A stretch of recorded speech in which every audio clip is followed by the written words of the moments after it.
हमने आपको समझा दिया था। लेकिन अभी की दूसरी बड़ी खबर जो इस वक्त आ रही है जम्मू कश्मीर के हवाले से वो ये है कि महकमा खजाना वजारत खजाना की तरफ से एक और रिपोर्ट जो है वो सामने आई है। ईज ऑफ बिजनेस में भी जम्मू कश्मीर फिर से नीचे। नीति आयोग के बाद वजारत खजाना की रिपोर्ट सामने आई है जिसमें सनसनीखेज इंकशाफ हुआ है और जम्मू कश्मीर एक बार फिर यूनियन टेरिटरीज और रियासतों की फहरिस्त में पीछे। तिजारती बहाज पर जम्मू कश्मीर रियासत जो पहले थी वो नाकाम रही है। जो पॉलिसी रही है रियासती इंतजामिया की उस पर सवाल उठे हैं और ईज आउट बिजनेस में भी जम्मू कश्मीर जो 36 रियासतों और यूटीज की बात हो रही है तो उसमें भी टॉप 10 में कहीं जम्मू कश्मीर का नाम नहीं आ रहा। और जाहिर सी बात है टॉप 10 के बजाय अब ऐसा कीजिए कि टॉप 20 में भी जम्मू कश्मीर कहीं पर भी नहीं है। तो जम्मू कश्मीर के हवाले से जनाब अच्छी खबर बिल्कुल भी नहीं है।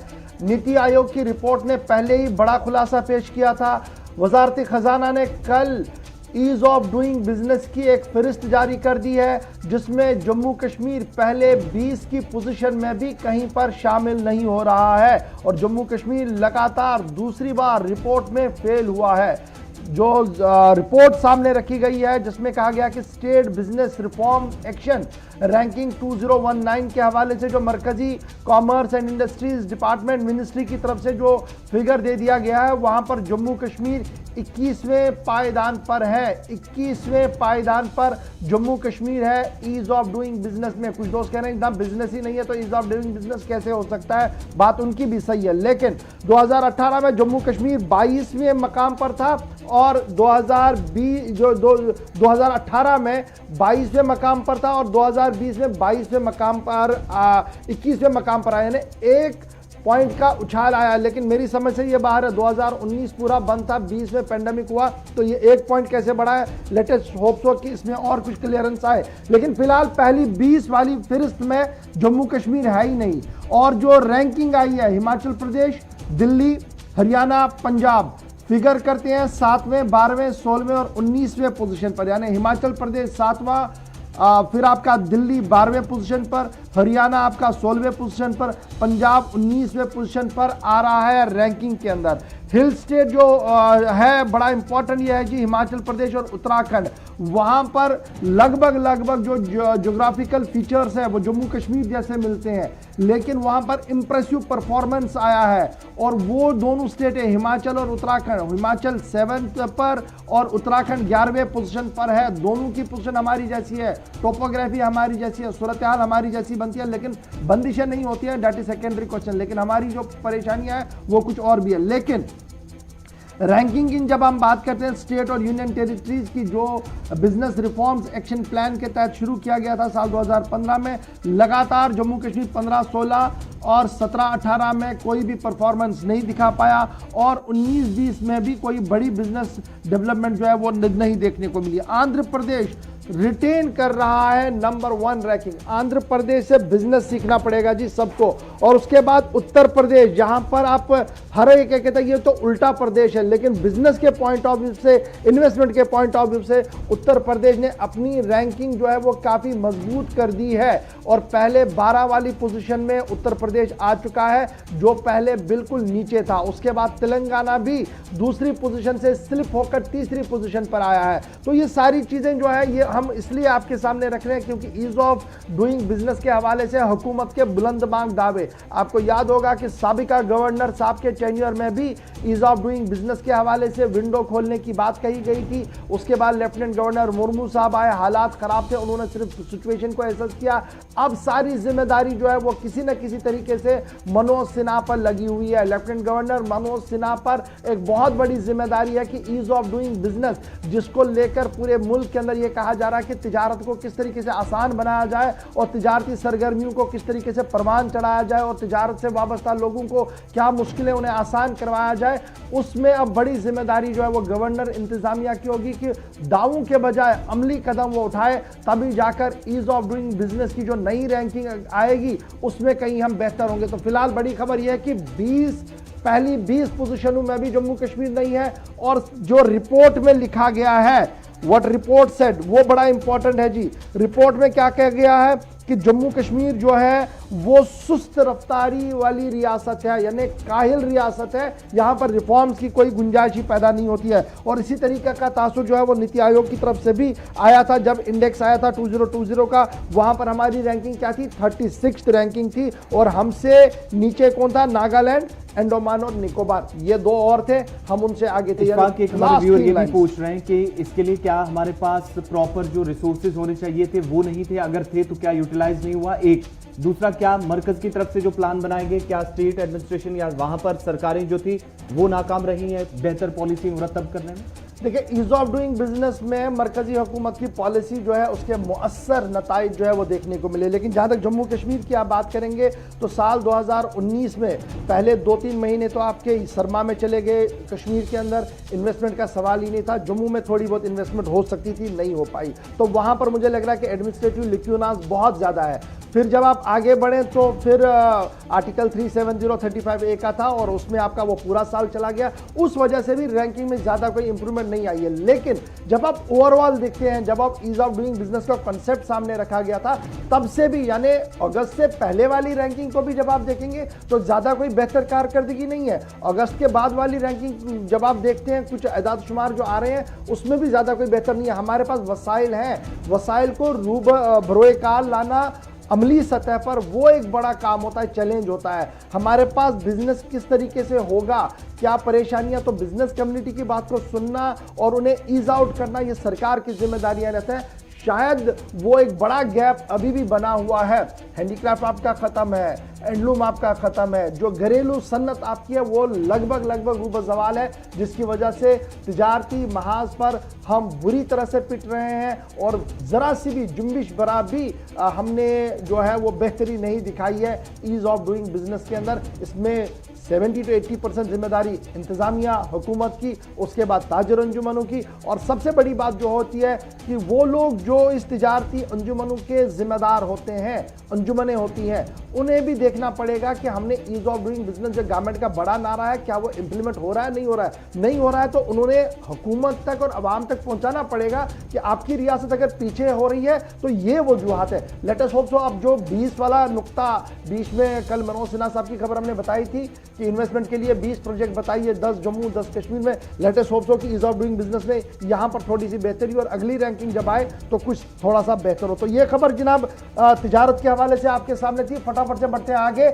एक और बड़ी खबर जम्मू कश्मीर के हवाले से है और वो खबर भी आसिफ किसी भी तरीके से बेहतर नहीं है, क्योंकि माहौलियाती तब्दीली का असर बराबर जम्मू कश्मीर के अंदर देखने को मिल रहा है। बिल्कुल, गुज़श्ता दिनों में हमने आपको प्रोग्राम में बताया था कि किस तरीके से, चाहे वो हमारे आबी ज़खायर हो, चाहे दूसरी तरफ हमारे जंगलात हो, जम्मू कश्मीर के अंदर और लद्दाख तक इस वक्त असर देखा जा रहा माहौलियाती तब्दीली का। और बड़ी खबर आज फिर माहौलियात से जुड़ी हुई, जहां पर माहौलियाती तब्दीली का असर जम्मू कश्मीर में नुमायां है, काफी ज्यादा देखने को मिल रहा। और सन 47 के बाद बर्फीले पहाड़ पहली बार इतनी ज्यादा और तेजी के साथ पिघलना शुरू हुए हैं। ताजा रिपोर्ट में जम्मू कश्मीर के पहाड़ों को लेकर एक बार फिर इंकिशाफ हुआ है, जहां पर कराकोरम दर्रे और इसके आसपास पर इसके करीबी हिस्सों में एक बार फिर जो माहौलियात है उसमें तब्दीली के बायस पहाड़ी इलाकों के अंदर जो ग्लेशियर लद्दाख से जम्मू कश्मीर के हिमालयन रेंज के अंदर वो तेजी से पिघल रहे हैं। और इसका असर पहाड़ी इलाकों के अंदर नहीं बल्कि बराह रास्त इसका असर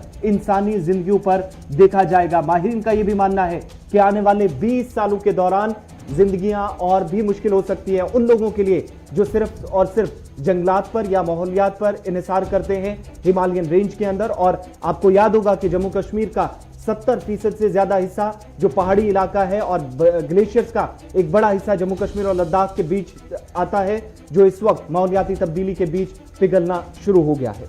माहौलियात का असर अब इस कुदरती ज़ख़ीरे पर भी देखने को मिल रहा है। ग्लेशियर्स, बर्फीले पहाड़ जो सन 47 के पहले और सन 47 के बाद की जब असेसमेंट की गई है, और ये रिपोर्ट अमेरिका के एक बड़े जर्नल ने छापी है और यहाँ के मकामी साइंसदानों ने कश्मीर यूनिवर्सिटी की इश्तराक से इस पर काम किया है। और उसके बाद जो रिपोर्ट सामने आई है उसमें क्या कुछ कहा गया है, बड़ी ख़तरनाक और अलार्मिंग बात कही जा रही है। जम्मू कश्मीर के एतबार से रिपोर्ट में कहा गया है कि हर साल 35 सेंटीमीटर के करीब ये बर्फ पिघल रही है। 35 सेंटीमीटर थिकनेस जो है वो हर साल पिघल रही है, जो किसी भी तरीके से बेहतर नहीं है। इसके असर जो है वो आगे आपको देखने को मिलेंगे। 12,000 ग्लेशियर्स हैं जो कुछ पीर पंचाल रेंज के अंदर है, कुछ दीगर मकामात पर है, शमसबारी रेंज है और दीगर मकामात पर है। वहाँ पर जो शरह है बर्फ के गलने की 170 सेंटीमीटर हर साल और 128 सेंटीमीटर जो है वो शमसबारी एरिया के अंदर है। शमसबारी एरिया यानी कुपवारा वाला बेल्ट जो है, जो हमारे कुदरती ज़खायर वहाँ पर है, पानी के ज़खायर जो हैं, जो हम पूरे साल फिर पानी पीते हैं, नदी नालों में जो पानी देखते हैं वो उन्हीं से आता है। तो ये वहाँ पर पिघलना शुरू हो गए। वहाँ पर कैसे पिघल रहे हैं? जंगलात का बेदरेक कटाई और इंसान का वहाँ तक जाना, ग्लेशियर्स पर जाना, वहाँ पर तबाही मचा देता है। ग्लेशियर जो सोनमर्ग वाले रास्ते पर भी हमारे पास ग्लेशियर है, बहुत सारे टूरिस्ट जब जाते थे क्या कुछ वहाँ पर होता था किसी से छुपा नहीं है। फिर ज़नस्कार रेंज जो मैं अभी आपके सामने बात रख रहा था, वो सबसे ज़्यादा थिकनेस वहाँ पर देखने को मिल रही है। 117 सेंटीमीटर हर साल जो है ये हिमालयन रेंज के अंदर रिड्यूस हो रहा है। ये 117 सेंटीमीटर जो वो ज़नस्कार रेंज के अंदर और हिमालयन रेंज के अंदर 112 सेंटीमीटर जो है वो कम हो रहा है। लद्दाख के ओवरऑल यूनियन टेरिटरी लद्दाख के अंदर बहुत सारे ग्लेशियर्स हैं, बर्फीली चोटियां हैं, बर्फीले पहाड़ हैं, वहां पर थोड़ा सा कम आपको असर देखने को मिल रहा है। 46 सेंटीमीटर वहां पर भी जो है जनाब ग्लेशियर्स पिघल रहे हैं। और सन 47 से पहले जो सन 47 से पहले जो एक सर्वे हमारा है वो ये बता रहा है कि 12,240 से ज्यादा ग्लेशियर जम्मू कश्मीर के अंदर मौजूद थे। तो सन 47 से पहले यानी आधे उस पार अब है, आधे इस पार है। लेकिन स्टडी ये बता रहा है कि काराकोरम रेंज के अंदर जो ग्लेशियर्स हैं वहाँ पर पिघलने की सतह कम है जितनी हमारी साइड में है। काराकोरम दर्रे और काराकोरम पास के में बहुत कम पिघलता है, 11 सेंटीमीटर हर साल वो पिघल रहा है, लेकिन उससे ज़्यादा वहाँ पर बनता भी है। तो ये जो स्टडी आ रहा है, ये जो वॉल्यूम कैलकुलेट किया जा रहा है, ये जो बताया जा रहा है, इसका क्या मतलब हुआ? 12 साल का जब आप फिगर निकालेंगे ना, इतनी बड़ी रिसर्च की गई कि 12 साल, क्या ये एक साल में हुआ? नहीं, 12 साल के फिगर्स को निकाला गया। सन 2000 से 2012 की रिपोर्ट्स को भी चेक किया गया तो पता लगा जम्मू कश्मीर के जो ग्लेशियर्स है वो तकरीबन 70 गीगा टन बर्फ पिघल रहा है। 70 गीगा टन बर्फ जो है वो पिघल रहा है। और साइंटिस्ट्स ने, आलमी माहिरीन ने, जम्मू कश्मीर के माहिरीन ने, जिनकी रिसर्च पेपर को अमेरिका ने भी छापा है, उनका मानना है कि जनाब अलार्मिंग सिचुएशन है। और अगर आज भी हमने एनवायरमेंटल बैलेंस को कायम नहीं किया तो आने वाले दिनों में और ज़्यादा परेशानियां कुदरत की तरफ से हमें उठानी पड़ेगी। तो इसलिए ये अलार्मिंग खबर है। और ये ज़खायर जो है, ये जो कुदरती वसाइल हमारे पास है, इससे क्या फ़ायदा होता है? बिजली भी पैदा होती है, पीने का पानी भी है, खेत खलियानों तक भी इसी से पानी जाता है। इसलिए इनके तहफ़्फ़ुज़ को यकीनी बनाने के लिए अमली सतह पर हुकूमत को भी कदम उठाना पड़ेगा और सिविल और सभी लोगों को अपने अपने तरीके से आगे बढ़ना होगा। तो बड़ी बात हम आपको ये बता रहे थे कि किस तरीके से जनाब ये हुआ है और ये बड़ा इंपॉर्टेंट और हसास मामला आज हमने आपके सामने रखा। इतवार का दिन है, चाय की चुस्की आप ले लिए, लेकिन ज़रा सोचिए जो बुजुर्ग हमारे हैं जब वो कभी सोनमर्ग की पहाड़ियों की ओर जाते थे या दीगर मकामात पर जाते थे तो किस कदर उस वक्त का माहौल था और जब आज का माहौल है वो कितना बदला है, क्यों ये तब्दीलियां हो रही हैं, कौन इसके पीछे जिम्मेदार है, किस तरीके से इसे रोका जा सकता है, अपनी जिम्मेदारी क्या है, यानी मेरी जिम्मेदारी क्या है, वो अकाउंटेबिलिटी आज फिक्स कीजिए ताकि कल का दिन बेहतर हो, कल का मुस्तकबिल, आने वाला मुस्तकबिल जम्मू कश्मीर के लिए बेहतर हो। बढ़ते हैं जरा आगे। अब एक और बड़ी खबर कोविड की, तफसील बताएंगे आपको आज से। बिल्कुल, एक तरफ जहां कुदरती आफत या कुदरती ज़खायर की वजह से हम देख रहे हैं कि नुकसान इंसान उठा रहा है, तो दूसरी तरफ आलमी वबा ने भी इंसानी जानों को काफ़ी हद तक नुकसान पहुंचाया। बड़ी तादाद में लोग दुनिया भर के अंदर इस कोविड-19 का शिकार हुए हैं और यही सूरत हाल इस वक्त हिंदुस्तान के अंदर है। 41 लाख के पार मरीजों की तादाद पहुंच चुकी है मुल्क के अंदर। तमाम रियासतों और मरकजी खित्तों के अंदर वायरस ने अब दस्तक दे दी है। माहिरीन के मुताबिक सभी रियासतें और सभी यूनियन टेरिटरीज, जहां पर कुछ हिस्से जरूर पहले पाक थे, लेकिन अब हर जगह कोविड-19 के केसेस निकलना शुरू हुए हैं। और इस बीच पिछले 3 दिनों से 80,000 से ज्यादा केसेस जहां पर सामने आ रहे हैं, तो वहीं जम्मू कश्मीर के लिए पिछले 3 रोज इंतहाई खराब गुजरे हैं।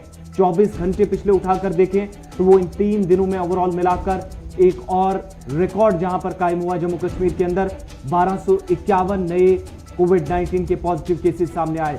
और जम्मू जिले को देखिए 1324 मामले सिर्फ 3 दिनों के अंदर सामने आए। सिर्फ जम्मू डिस्ट्रिक्ट की मैं बात कर रहा हूं, वादी कश्मीर और जम्मू को मिलाकर, जहां पर 1251 केसेस 24 घंटों में सामने आए हैं। 700 से ज्यादा केसेस जो कल जम्मू से आए, इनमें 500 प्लस केसेस सिर्फ जम्मू डिस्ट्रिक्ट से हैं। और शायद कुछ लोगों का यह मानना है कि जम्मू डिस्ट्रिक्ट दोबारा एक बड़े बंद की तरफ जा रहा है।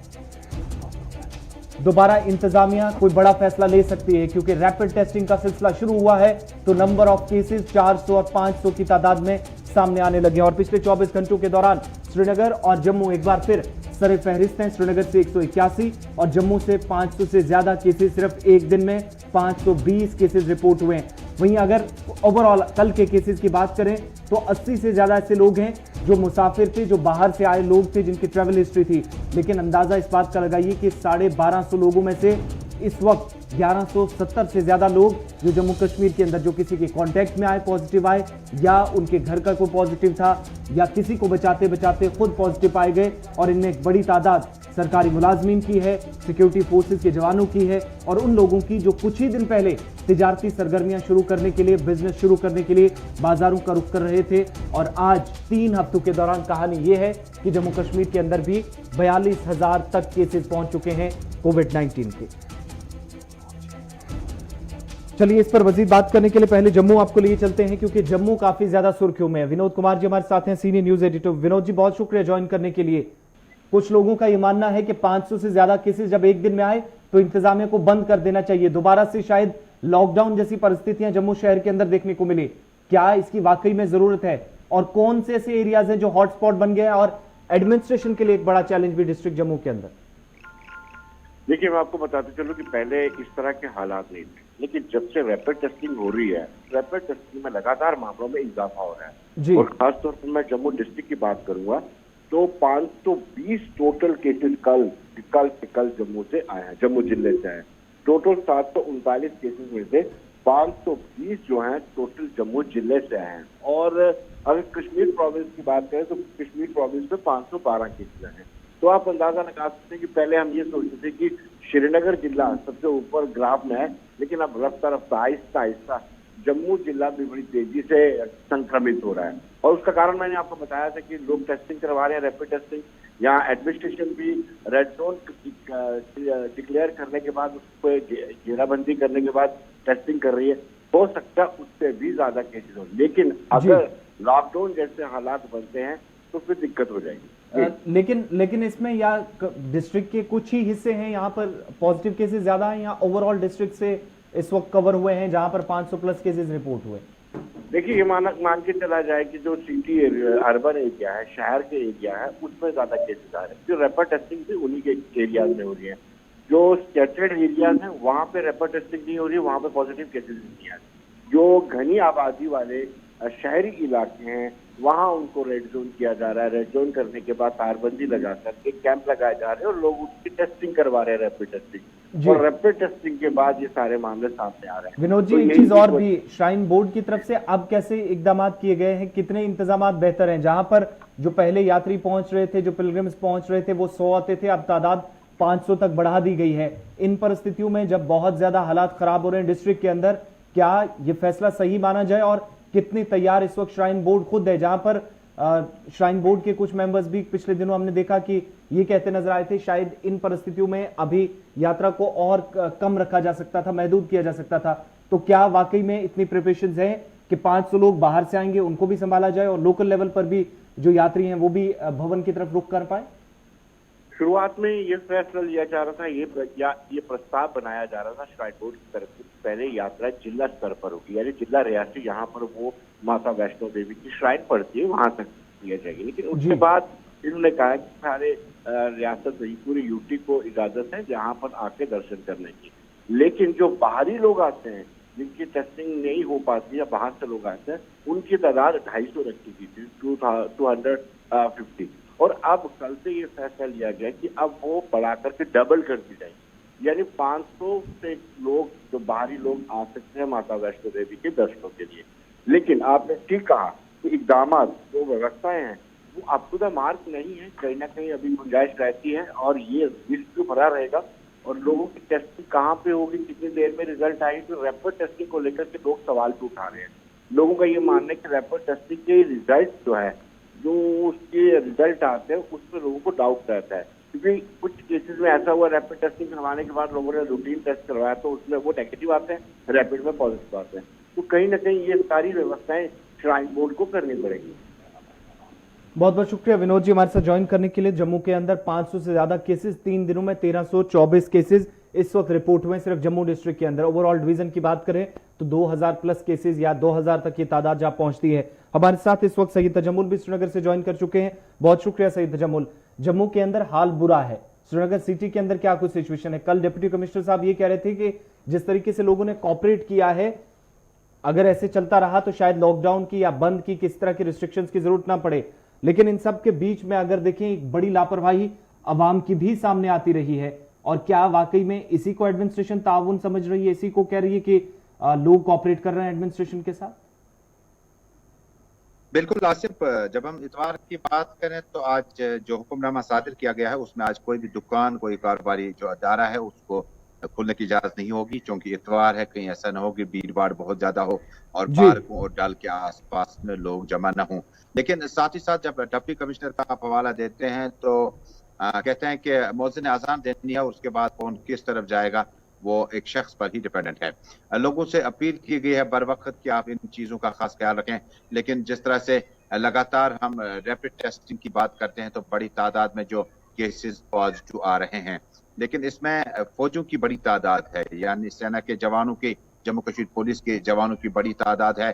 और उसके बाद एक लम्हा फिक्रिया हमारे लिए बहुत बड़ा है कि कैजुअलिटी जो डेथ्स हो रही हैं उसमें इजाफा होता है। ठीक है, अगर आप रैपिड टेस्टिंग करते हैं, अगर आप टेस्टिंग लेवल आपने बढ़ा दी, आपने गेयर्स बढ़ा दिए, तो डेथ्स क्यों ज्यादा होती है? और कल अकेले में आपने देखा होगा कि 24 घंटों में जम्मू से 10, श्रीनगर से 7, और केसों में जम्मू का उछाल जो है वो बहुत बड़ा माने रख सकता है। लेकिन श्रीनगर और आसपास के इलाकों में हमने देखा कि जो लोगों को एडवाइजरी जारी की गई थी, कहीं इसको मिलाने की कोशिश की जा रही है, कहीं इसको हल्के से लोग लेने की कोशिश करें। मुझे लगता है कि आने वाले दिनों में अगर इस तरह के असरात हमें देखने को मिले तो शायद मुझे लगता है कि और मुश्किलात पैदा किए जा सकते हैं, हो सकते हैं, अगर मामूलाती जिंदगी में इस तरह का तब्दीली हमें देखने को नहीं बिल्कुल आपकी बात सही है तजम्मुल, क्योंकि आपने जिस तरीके से कहा कि अब ये हर एक इदारे में है। जैसे रिपोर्ट्स आ रही है कि Akhnoor police station, Palawala police station को बंद कर दिया गया क्योंकि वहाँ पर कोविड पॉजिटिव जो है वो एसएचओ और कुछ लोग पाए गए।